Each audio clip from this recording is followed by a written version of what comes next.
أشرقت نفسي بنور من فؤادي حينما رددت يا رب. Different meaning to the apparent meaning.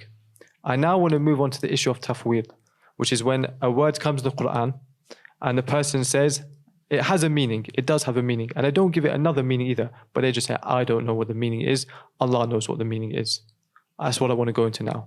You mentioned before the qawl of Tirmidhi and how you believe it actually negates ta'wil and tafwid. You don't have to say the whole statement again, but which element from that, just to refresh my memory, do you believe negates tafwid, which is the person saying Allahu a'lam what the meaning is? The part that negates it is when he said that the Salaf rahimahumullah, they gave a tafsir to it. Yani Ahlul Ilm, they gave a tafsir to it. Yeah. Other than the tafsir of the Jahmiyyah. Yani the Jahmiyyah's tafsir, Ahlul Ilm gave a tafsir to it. Okay, I have a statement of Sufyan ibn Uyayna who said, just reciting these verses is a tafsir. قراءتها تفسيرها. Okay, if that's the case, then reciting them, just reciting the word, just saying yad, just the word itself is the tafsir. And that is the tafsir of Ahlul Sunnah. You don't have to affirm the meaning. And then after that, Sufyan ibn Uyayna rahimahullah, he says, لا كيف ولا مثل. Yeah, no problem. That's good, okay. First of all, Sufyan ibn Uyayna, he means, rahimahullah ta'ala, reciting it is its tafsir. Yes. Yani, did we not say yad, the zahir is what they're trying to negate? Let's slowly go. Okay, let's go through it slowly. These people claim, the mu'awwila and the mufawwida, both parties agree on one thing. Yeah. Okay, which is the zahir, what is apparent, the meaning which is apparent is not what's intended. Fine. And you agree to that. And you agree to that now. Yeah, no problem. So when you recite it, what comes to your mind? The meaning which is zahir. No. Something that we have to make a very important distinction. The mufawwida, the people who say that Allah knows the meaning and I don't know the meaning, they affirm the words. No, I'm not saying what they're saying. I'm going to come to the mufawwida. I'm going to place a ruling on that. I haven't spoken about them yet. Okay. I'm saying to you, both parties, before we come to what they both say, when we read the Quran, these characteristics, other than the 7 they affirm, these characteristics, they say, the zahir, the apparent meaning is not what's intended. Sah? Yes, agreed, they do. We all agree on that. Okay, fine. The zahir is not what is intended. Yeah. Because the zahir has in it tashbih. True or false? Yeah. That's what they say. What does zahir mean? Zahir means ما يتبادر إلى الذهن, what comes to the mind straight away. Okay. They say this is tashbih, we don't want this. Sah? Okay, yeah, that's what they said. Sufyan ibn Uyayna, he said leave, don't read it as it is. Yeah, read it as is. As what comes to the mind. You're adding that into a statement. It's not. That's not fair. But I just said to you, they agree themselves. I'm not saying it myself. The Ashari are saying, well, yes, these verses, when you read it straight away, there's a meaning that pops into their head. But they're negating that meaning. Okay, I don't even want to talk about the mu'awwila because we've done ta'wil. Both parties agree on this part. I'm with you. I know that. But there's tafsir because they agree on it based on different terms. They agree on it based on different terms. The first step they all agree on. Yeah, they do agree on it. But then what comes out of that is different. The way they go about dealing with the issue is different. Both parties, the Ashari in both maslak they took, they agree the zahir of the Quran, which we recite today, has the zahir has a meaning. Okay. The zahir has a meaning. Okay. They're not negating that. Okay. They're saying the zahir, it is obligatory to not accept it. Okay. We're not going to accept it. Okay. So what do we do next? The mu'awwila says something and the mufawwida says something. The mu'awwila says, we're not going to take the zahir, we're going to give another meaning to it. That's the path he took. The mufawwida, they say, the zahir that we're reading, that came to my mind straight away, is tashbih. I can't accept that. Yep. So what do? I say, Allahu a'lam. Okay. That's not what's intended. Okay. Allahu a'lam. So Sufyan ibn Uyayna. Show me in his statement where he said you have to affirm. I'm going to come to it. Sufyan ibn Uyayna, Shahid, you have to accept that both parties are saying the zahir of the Quran has a meaning. Both parties are saying the zahir of the Quran has a meaning. Yes, they do. But both parties, one is saying we're not going to affirm a meaning. The zahir is not where we're going to affirm. Sufyan ibn Uyayna is disagreeing with them by saying, reading the Quran, leave it the way, leave it at its zahir. What comes to them, leave it. Where did he say zahir? That's the bit we're misunderstanding here. There's two points that push you away. Number one, the first reason that pushes you to the corner is when he said La kayfa wa la mithla. Kayf, you only say it to a person who affirm the meaning. It's a very important point. The Mufawwidha, the people who make Tafwid, they also say there is no kayf. No, I'm not saying... They do say that, right? Yeah, we all... So Sufyan hasn't negated them. He hasn't gone against them. He has. He just Because said Wala kayfa. if he doesn't believe a meaning, kayf is la'ib for him to even say it. If a person doesn't even have... If the person, the Salaf don't just talk, the kalam is with wisdom. They put each word... But the way you're understanding it is not what... That's first one. I'm saying any common sense person would say, why did Sufyan say, wala kayfa, there's no how? Brother, you're not even letting me affirm the meaning. How comes from the mean. So where does how come from? But he's already said what you do with the meaning.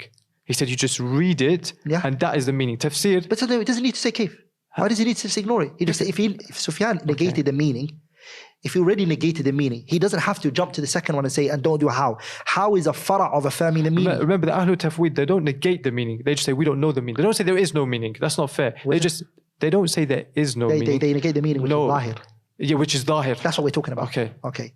Sufyan ibn Uyayna rahimahullah ta'ala, him saying wala kayfa wala mithla is unnecessary if he's negating the meaning. That's my point. That's one. Okay. Whether they agree with that, that's common. Literally, wallah. The scholars of As-Salaf Salihun said, narrate the hadith if they are authentic, and if they have these wordings, amirruha ala zahiriha, pass them by on the apparent. Meaning the apparent wording, the wording you find in the hadith narrated as such. Do not do tahrif. Do not interpolate or blot out the word and change the word. Amirruha ala zahiriha. How it was narrated, pass them by as such. Meaning zahirul lafz, the apparent wording. But the Salafi movement today, they say the meaning is meant. Zahirul ma'na, meaning whatever is the outward meaning. But then they also say the apparent meaning is not limbs. So ar-rijl, they say understand it from the apparent, but the apparent is not a limb. The way we understand knowledge, our knowledge not to be the same as Allah's knowledge, our qudra, ability not to be like Allah's qudra, ability, our life not to be like the living of Allah subhanahu wa ta'ala, and all the divine attributes that you Ashari do affirm.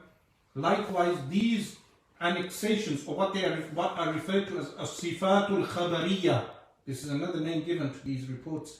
As-sifatul khabariyah, attributes that are found in reports. They say, when we hear these as-sifatul khabariyah, we do not make tashbih in the mind. Now here, the subtle point to note is, firstly, the Ashari are making a distinction between ma'nawi, those qualitative attributes that have no resemblance, and those which are al-jawamid. But secondly, when the modern Salafi movement say we take the apparent meaning, but then they say it is not a limb, they end up in the same bracket as the Ashari themselves. How? Because the Ashari, they have scholars who say these are sifat of Allah, attributes of Allah subhanahu wa ta'ala. So yadullahi fawqa aydim, there are scholars of the Ashari, they say these are divine attributes. But the divine attributes specifying the exact meaning, we leave to Allah. What this brings us to a subtle point. That is, the Salafi argument then is that you Ashari have negated the attribute by not saying what the meaning is. Because they say, we know the meaning, it's the outward meaning, but then we leave the modality to Allah. Tafwid al-kayf. But the Ashari are saying that we leave the meaning to Allah. So the claim is made, by leaving the meaning to Allah, you are negating the attribute. But by the Ashari, the Ashari scholars, when they say we leave the meaning to Allah, they are not negating the meaning. Why? They are saying that the limb is negated. They negate the limb. So the Salafis today, the ones I have read, they agree. They say we do not ascribe jawarih to Allah. The scholarly Salafi scholars, the academic Salafi scholars that I have read, they say we do not Not all of them. Khalil Harras, for instance, in his commentary on Al-Wasitiyah, Ibn Taymiyyah's work Al-Wasitiyah, he has comments which are regarding the yad. He says the hand has qualities which only happen in a real hand. He has this statement found in his work. And Khalil Harras, the work is endorsed by major Saudi scholars. The work is endorsed, it's published many decades ago. So, but the contemporary scholars, they do negate jawarih. When they negate jawarih, they are not taking the outward meaning as they claim. Because what they say is that the way we understand ilm as a universal, we understand yad as a universal, but it's not a limb.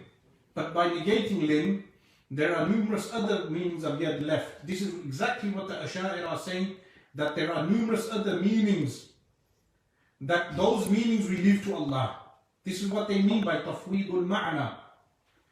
So, for instance, Ar-Rahman ala al-Arsh istawa, the verb istawa, which is fa'al mad, past tense, istawa has 15 different meanings. So the Ash'ari, they will say, we negate istiqrar, meaning sitting, or julus. Mind you, the word julus is found in some of the works of those works which are promoted by the modern Salafi movement, and even Abdul Rahman Hassan and his followers should pass this message on. He uses the term sitting for Allah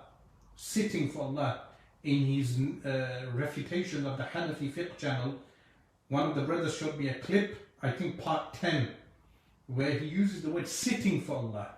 Now this goes against the manhaj of as-salafu salihun. Where is the word sitting? Nevertheless, the word istiwa has 15 different meanings. The Asharis, what they do is they negate those meanings which are impossible.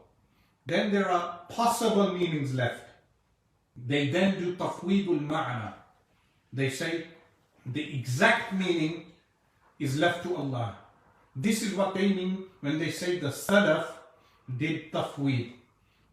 While the Salafi movement, they claim tafwid of as-salafu salihun was not this tafwidul ma'na, it was only tafwidul kayf.